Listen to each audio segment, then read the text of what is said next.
Catatal Show Podcast, nós vamos ter uma figuraça, um homem da lei, um dos caras que mais sabe de segurança pública do nosso estado, que é pré-candidato, galera, se liguem, pré-candidato a deputado federal pelo estado do Amazonas, é o delegado Costa e Silva, galera. Eu sou delegado da Polícia Civil há 15 anos, atualmente titulado 8º DIP no bairro Compensa. E esse ano a gente vai abraçar o desafio aí da candidatura de deputado federal, né? Portanto, nós somos pré-candidatos a deputado federal. E no decorrer da nossa conversa aqui a gente vai poder discutir alguns problemas. O senhor tem uma grande possibilidade de ser eleito um deputado federal. O senhor sendo eleito, quais são os seus projetos para a segurança pública do estado do Amazonas? Catatal, assim, a gente tem que trabalhar a segurança pública, combate ao narcotráfico, combate ao roubo de celular, tudo que tira a tranquilidade da população, mas tem um trabalho também preventivo, diferente do repressivo. O preventivo você vai trabalhar para que o crime não aconteça. Então é importante a presença da polícia nas escolas, com palestras, com conscientização, com oportunidade de esporte, criando competitividade, campeonatos interbairros, sabe? Fazer um trabalho preventivo na parte de esporte, 25, mais de 40 toneladas de entorpecentes, juntando todas as polícias aí, civil, federal, a FICO, né, que é a Força Integrada de Combate ao Crime Organizado. Então, tirou aí 40 toneladas, né? E essa droga é incinerada, mas e o que passa? Que impacto social essa droga causa nas famílias no estado, né? Porque é o impacto do uso do jovem que desrespeita os pais, é o impacto do que aquele jovem poderia estar fazendo na escola, mas ele está abandonado na rua e está usando droga, sendo um soldado do tráfico. Então, assim, a gente tem um desafio tremendo aqui. Hoje, a nossa política, que deveria ser a solução da vida do cidadão, e hoje os políticos se tornaram o nosso maior problema. Por que que essa corrupção está tão generalizada na política desse nosso século XXI? O que que causa isso? O que que o cidadão pode fazer para combater essa situação? Porque está tudo corrompido. Então, brasileiro, das péssimas escolhas. Daquele cara que pega uma cesta básica no dia da eleição, R$100, 150, para votar em um político que não vai ter compromisso mais com as pessoas. Quando eu digo isso, o pontapé inicial de combater a corrupção no sistema é começando pelo próprio povo. Né? Porque eu costumo dizer que o mal político não chega lá gratuitamente. O mal político chega porque alguém o colocou lá. Então tem que começar a romper esse laço desde o início.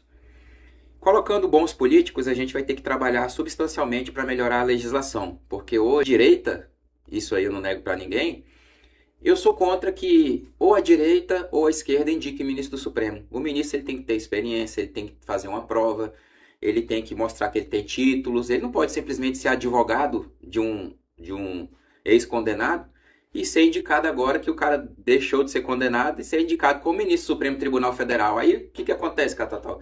Você perde o que eu chamo de espelho, né? Espelho de referência no nosso país. Se as grandes autoridades estão mancomunadas, e isso fica claro nos jornais hoje em dia, muitas pessoas nem têm coragem de falar sobre isso porque tem medo de ser presa, de ser perseguida. Julgadores andando em jatinhos particulares de empresários. Esposa de ministro fazendo contrato com um acusado que tem processo na corte. Então, assim, que espelho, né, de referência nós teremos no nosso país se nas grandes camadas da sociedade o problema ele é muito maior e mais vantajoso do que o problema de bairro, o problema da classe mais pobre. Então, assim, não adianta pensar em combater o roubo de celular, o tráfico de droga, mas se a corrupção é sistêmica de cima. E para isso, o cara que quer ser reeleito, que anda mancomunado com o presidente da República, o Amazonas não temos uma rodovia que presta, uma rodovia que existe há mais de 70 anos e ninguém consegue asfaltar uma rodovia, aonde estamos refém das hidrovias. Assim, o senhor tem um projeto firme, forte, com base, fundamento, que não seja esses projetos que muitos políticos que tem aí, que traga portas abertas, que traga prosperidade, segurança Eu digo que nós vivemos em uma terra, em um território muito rico, desde a terra que nós pisamos, que tem minérios em abundância, ouro, entre outros metais, desde petróleo, gás natural, desde o que tem da terra para cima, nosso potencial de agronegócio, desde as nossas águas, nosso potencial de piscicultura, em que pese a gente importar peixes de outros estados, não dá conta. Temos a privatização da REMAN. Na época, o Bolsonaro ele tentou, através da privatização, combater o preço da Petrobras, que era gigantesco devido à pandemia, né? E o petróleo é uma commodity que no mundo inteiro ela tem um preço estabilizado. Só que acontece, quando essa refinaria ela foi privatizada, o grupo empresarial que assumiu não barateou, muito pelo contrário, né? Eles deixaram de refinar petróleo de Urucu. Olha que bênção que Deus nos deu. Bem aqui pertinho, 180 quilômetros de gasoduto, você chega em Urucu. Então, assim, a gente tem esse potencial que não está sendo explorado. Deixaram de refinar depois que a refinaria ela foi privatizada. E aí recebem os benefícios tributários, né? Deixando de gerar emprego, porque se deixou de refinar, vai deixar de gerar emprego. Sim. Então, como parlamentar, a gente tem que cobrar que eles voltem a refinar, falar, todos são de televisores, de motocicletas, ar-condicionados, né? Condicionadores de ar. Mas chega-se o momento que a gente tem que estimular a empresa de tecnologia para vir para cá, porque se você consegue conceder um benefício para a empresa do Catatal, mas o Catatal não mexe com montagem de nada. Pode estar em São Paulo, mas ela pode estar no Amazonas. Só que para o Amazonas é mais lucrativo para essa empresa de tecnologia, porque ela goza de benefícios fiscais. Essa empresa de tecnologia tem que vir para cá. É isso que a gente tem que convencer, sabe? E aí, claro, automaticamente essas empresas precisam investir em P&D, que chama que é pesquisa e desenvolvimento, fazer os cursos profissionais, profissionalizantes, formar novas... Brasileiro? Nada, zero. Esse tanto de rio que a gente tem aqui. Então, nós estamos subaproveitando, né? Deixando de aproveitar esse grande potencial que nós temos. Então, cara, é isso. É turismo. Agora, recentemente, eu vi a notícia que iam desmontar a roda gigante, né? Já desmontaram a roda gigante, inclusive. E aí a gente pensa, você já parou para pensar num teleférico sob encontro das águas? E todo mundo vindo de fora, eu quero fazer uma foto, um teleférico passando no encontro do Rio Negro com Solimões. Já pensou? Pois é, cara. Então, assim, maravilha. ia lotar de lá, porque geralmente é terceirizado. É administrativo que fazia alguma coisa assim. Então a gente não pode tirar um serviço por conta de um mau comportamento. E aí os caras conseguiram simplesmente, o governo, né? Esse governo aí do Wilson Lima nos 8 anos conseguiu tirar esse serviço e foi um desserviço para... Esse cara foi uma desgraça na vida da população, gente, cara. Então, assim, pessoas que são mais, vamos dizer assim, ambientalistas, eles falam assim, não, a BR-319 ela não pode sair porque vai aumentar o desmatamento, vai aumentar a invasão irregular de terras, né? A invasão de terras. Então a gente não pode permitir que essa rodovia seja asfaltada. Mas governança. Vamos sim asfaltar a 319, mas eu vou colocar posto do IBAMA lá, posto da Polícia Rodoviária Federal, posto da Cefaz para pesar caminhão. O que a gente vê, fazendo uma pesquisa aprofundada, que seriam 30 quilômetros inicialmente. Então, será que esses 30 quilômetros é só para fazer uma miguelância de período eleitoral? Porque o trecho do meio são 405 quilômetros. É do quilômetro 205. E aí, para tudo. Cancela o processo de licenciamento. Aí o cara tem que recorrer. Por exemplo, a licença prévia que foi concedida em 2016 ou 2018, ela caiu e ela só voltou a ter vigência esse ano porque o TRF1, segundo grau da Justiça Federal, em fevereiro deste ano, restabeleceu a licença. Então, assim, é uma série de interesses que a gente fica e já escoando ela por rio, porque geralmente a mata beira o rio, do que você colocar ela na estrada e cair no posto do IBAMA, por exemplo. Pois é, porque é o seguinte, o caminhão é que vai levar até a balsa. Sim. Então, assim, não faz sentido esse pensamento. E é inacreditável, né, que falando sobre essa política aí, tá sendo cotada que anteriormente era de calibre restrito.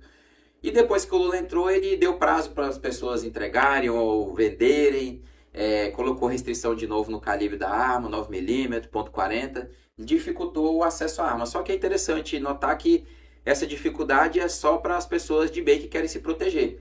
Quem não presta, continua tendo arma de fogo. Veja aí as favelas do Rio de Janeiro, o grande potencial bélico que os caras têm. No nosso próprio estado, vira e mexe um fuzil apreendido, outras armas. Então, assim, o que a gente precisa é fortalecer a nossa bancada da bala, vulgarmente chamada bancada coerente, cara. se possível, Tem um equilíbrio, não né? beber bebida alcoólica, não adianta. Tem um equilíbrio emocional. Não ter boletim de ocorrência, ter a vida limpa, porque, para você ter ideia, né? Porque assim, a gente tem que separar as coisas aqui.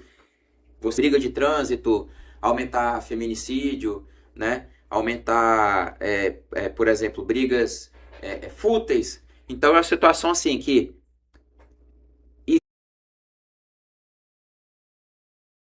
Alguma coisa assim de psicológico, fazer uma... Aquela galera do centrão, mano, que é a galera que gosta daquela... Ou a galera que tem preço, não tem valor. Qual vai ser a estratégia do PL para não ser captado pelo pessoal do centrão? Centrão hoje, ponto. Se você não captar o centrão pro seu lado, a esquerda vai captar o centrão e vai vencer a eleição. Então a gente tem que ter muita sabedoria para dizer o seguinte: a gente consegue vencer o Lula? Consegue. Vai precisar do centrão para isso? Vai precisar. Vai, né? Os caras, a pauta deles são eles mesmos, né? Mas aí o que você fizer besteira, a Polícia Federal vai bater na sua porta, vai responder processo judicial. Não ache que a nossa composição política é te entregar a carta branca para dilapidar aqui esse ministério.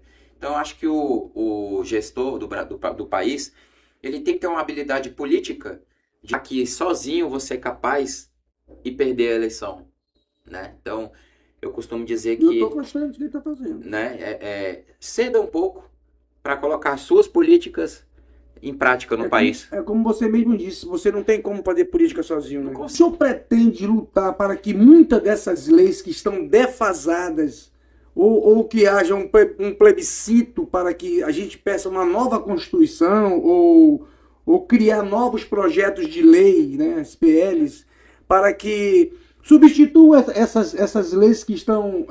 protegido, que é dívida de gratidão.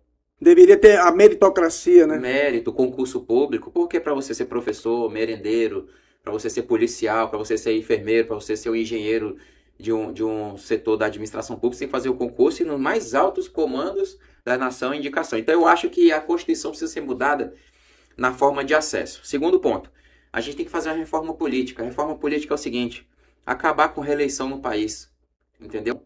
Colaborou? Deixa outro entrar, porque essa disputa eterna pelo poder, cara, estraga o nosso país, entendeu? O cara vira um político profissional. Vira um político por uma ordem judicial, mas você tem que pedir uma ordem judicial para ter acesso àquela informação e proteger ali a vítima, né? Um estelionato, uma fraude eletrônica, qualquer coisa. Então, assim, as nossas leis, elas não são de todo ruim, mas a aplicação dessas leis que é ruim. Exemplo: quando o cara comete um crime que perturba a ordem pública, né, que ele solto pode fazer um mal muito grande, a gente pede a prisão preventiva, que é aquela prisão que o cara não foi condenado ainda pela justiça, mas limpeza de ar-condicionado, tu vai trabalhar para o Estado ali agora para pagar do que você fez de errado. Você vai trabalhar ali para o município fazendo manutenção de cadeira escolar, parafusando, pintando as cadeiras, as mesas escolares. Então, assim, hospitais, né? Então, assim, a gente sofre uma crise de moralidade muito grande no nosso país. Agora sim, Catatau, sendo bem sincero, é uma coisa que vai demorar, mas precisa fazer. Se não der o primeiro passo. Então, assim, a gente vai estar nessa luta juntamente com outras lideranças, outras pessoas que tenham esse pensamento, né? A nível de Brasil, a gente possa estar avançando, cara. Olha, doutor. Defensor público, delegado, promotor. Então, as maiores instituições do Brasil que têm poder fiscalizatório ou de julgamento, se você permite que o acesso a esses órgãos seja dessa maneira, os caras, né, vão dever favor. Claro que para isso ter acontecido, deve ter havido algum pedido político, alguma coisa nesse sentido. Então você colocar ali Toffoli, que foi advogado, né, agora o Messias, né, 3 pessoas que a gente tem, né, Catatal, que é uma luta árdua, que eu falo, uma luta do bem contra o mal desde quando esse mundo existe.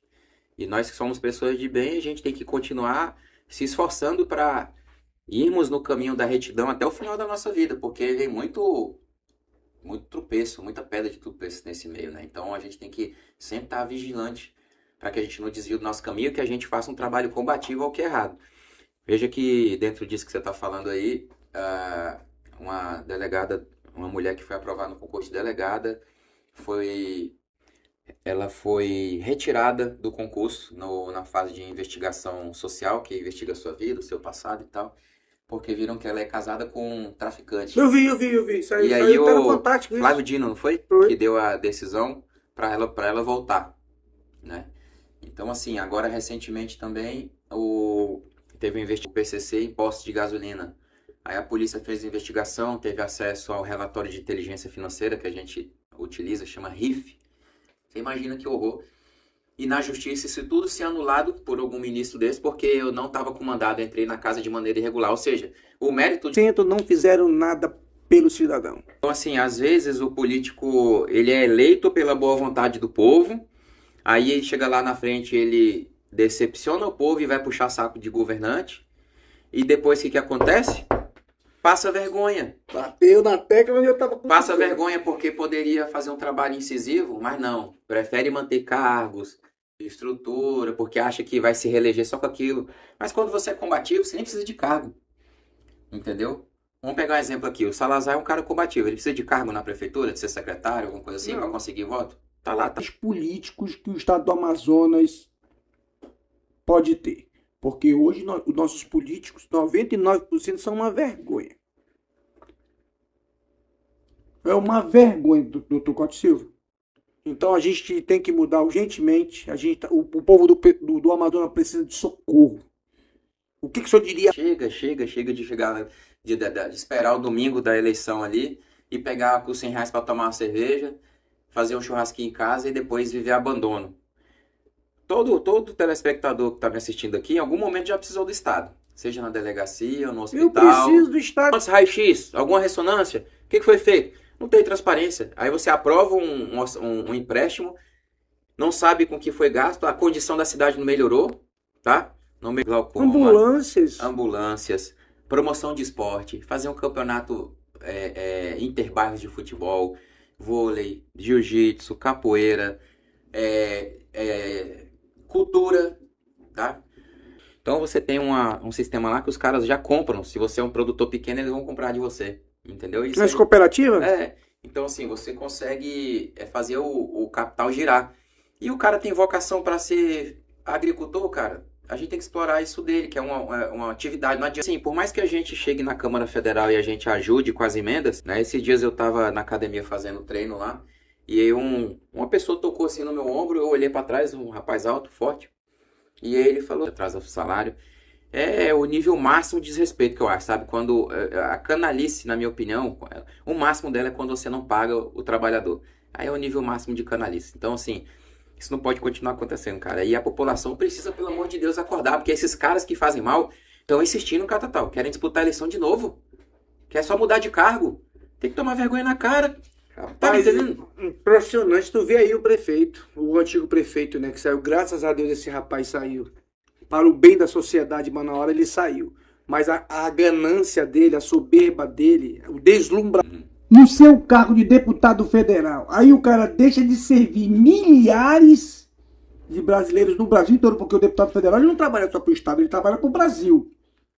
Né? Ele foi eleito pelo Amazonas, mas ele também vai aprovar lei para o Brasil. Aí o cara larga o seu cargo. Parlamentares, aí falta um pouco de moral e de ética nisso aí, não fica legal. E você acaba contrariando também os seus próprios eleitores que confiaram em você para deputado federal. Então, se você sai, foi para isso que você foi votado, né?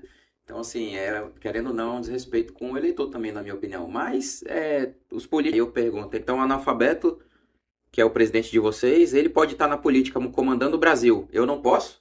Que democracia é essa, então? É um bandido, né? É diferente. E eu vivo de salário. Hoje você está pedindo ajuda pro futebol. Amanhã a mulher quer um exame de sangue. Depois de amanhã o outro precisa de uma cadeira de roda. E você tem que ter carro próprio, o carro tem que ser do ano, não sei o quê. Então é difícil o acesso. O crédito é inferior do que o custo para se colocar. Vai ter uma hora que a gente vai ter que sentar com o médico para ver a angústia do médico. Vai ter uma hora que vai ter que sentar com o professor para ver a angústia do professor. Com os profissionais de turismo, entendeu? Com os guias turísticos. De que maneira a gente pode promover o turismo de forma melhorada no nosso estado. Que um futuro, eu sempre digo, se começa no presente. Quer ter um futuro bom? Tenha consciência política, responsabilidade por voto. Porque, olha, tem gente que nasceu para sofrer, tem gente que nasceu para não ser nada. Mas a grande maioria do cidadão brasileiro, a gente só podemos conseguir tudo isso, sabe com quê? Consciência política e responsabilidade com o voto. Você que gosta de votar em político bandido, se prepare. O que é frutas podres apodrecem todas juntas. Expor para a população o que a gente vai estar fazendo, uma prestação de contas. Eu tenho certeza de hoje, porque você mostrou equilíbrio, inteligência, comprometimento, mostrou projetos. Quais são os políticos de hoje que apresentam projeto para o cidadão? Ninguém sobe lá e fala, e não